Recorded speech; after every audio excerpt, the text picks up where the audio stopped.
শহীদের লাশের পাশে গিয়েছে, লাশের পাশে গিয়ে অজরে কেঁদেছে। যখন দাফন করার পর একবার নিজেদের খেমায় গেলে যাওয়ার পর আওয়াজ দিলেন, কোন সাইনাম খোলা হবে, কোন উম্মে কুলসুম খোলা হবে। একবার সালাম হুসাইনা আগে গেলেন, যাওয়ার পর ইমাম হুসাইনকে বললেন, আমার ভাইয়া এক এক করে কতটা খেমায় যাবে, আমার ভাইয়া শেষবারের মতো আমরা একটি খেমাতে সবাই জমা হচ্ছি। লাল হুসাইন আমাদের মাঝখান দিয়ে চলে যাও, আমরা জনমের মতো তোমাকে জিয়ারত করে নেই। যখন বিবিরা চারিদিকে গোল করে ফিরে ফেললে, মজলুম হোসেন মাথা উঁচু করতে পারছিলেন না। যেদিকে তাকাচ্ছিলেন কোল খালি ছিল, কোল খালি ছিল। বিবিদের মুখের দিকে তাকাতে পারছিলেন না। একবার বড় মুশকিল থেকে হয়ে পরিমাণ থেকে বাহির হলেন, জুলজুলার কাছে গেলেন, বলল, জুলজুলা আমি আর কোনদিন তোর পিঠে সওয়ার হব না, তুই তাড়াতাড়ি আমাকে আমার মক্তর পর্যন্ত পৌঁছে দে। জুলজুলার উপর হুসাইন সওয়ার হলেন, জুলজুলাকে যেতে বললেন, কিন্তু জুলজুলা যাচ্ছে না।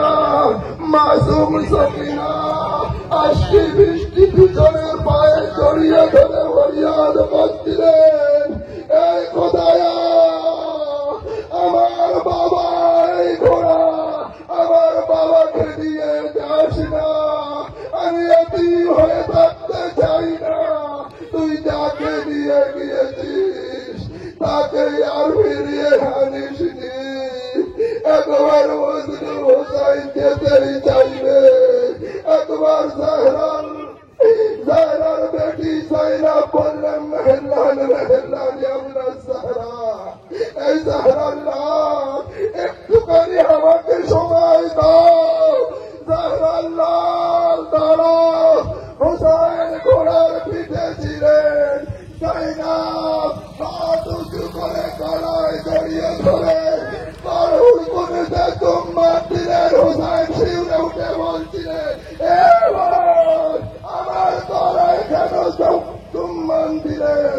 একবার আওয়াজ দিয়ে বলেছিলেন, এ ভাইয়া মা ইন্তেকালের সময় আমাকে ডেকেছিল আর বলেছিল, এ জাইনাব যখন তোমার ভাই হোসাইন শেষবারের মতো বিদায় দিবে, আমি কারবালায় থাকবো না, তুমি আমার তরফ থেকে হোসাইনের গলায় চুম্বন দিও।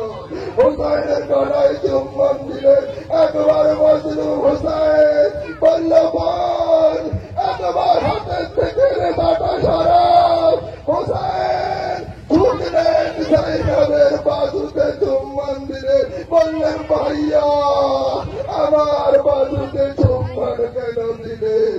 আওয়াজ দিলেন, বাবা জাহের অবস্থায় তরবাত ছিল, আমাকে ডেকে বলেছিল, এই বেটা হোসেন শেষবারের মতো যখন বোনের কাছ থেকে বিদায় নিবে, আমার তরফ থেকে তোমার বোনের বাজুতে চুম্বন দিও। হোসেন চলতে লাগবে, কিন্তু সাকিনা যেতে দিচ্ছিল না। বলল, বাবা একবার তুমি জমিনে কারবালায় এসো, আমি শেষবারের মতো তোমার বুকে শুতে চাই। হোসাইনে মজলুম জ্বলন্ত মরুভূমির উপর শুয়ে পড়লেন, সাকিনা বাবার কোলে নেই, বুকে শুয়ে বললেন, এ বাবা তোমার বেটি আর কখনো ঘুমাতে পারবে না, তাই আমি শেষবার